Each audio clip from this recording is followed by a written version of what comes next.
بسم اللہ الرحمن الرحیم نحمدہ و نصلی علی رسولہ الکریم۔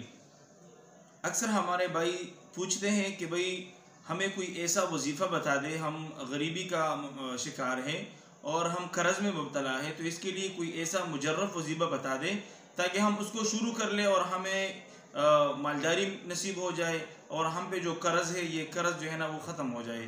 تو اس کے لیے ایک وظیفہ دے دے۔ تو آج انشاءاللہ میں نے ایک بزرگ سے اس وظیفے کو سنا ہے اور بہت مجرب وظیفہ ہے، بہت زبردست وظیفہ ہے۔ جو بھی اس وظیفے کو کرے گا انشاءاللہ اللہ اس کو مالداری دے گا اور جتنے بھی قرض ہے اللہ تعالیٰ اپنے فضل و کرم سے اس کو ختم کر دے گا۔ وظیفہ کیا ہے؟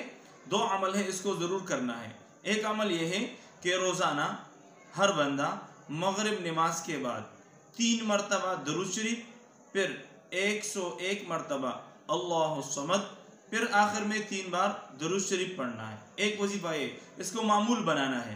اور دوسرا وظیفہ یہ ہے کہ جمعے کی رات کو یعنی شب جمعہ کو 313 مرتبہ سورہ اخلاص پڑھنا ہے۔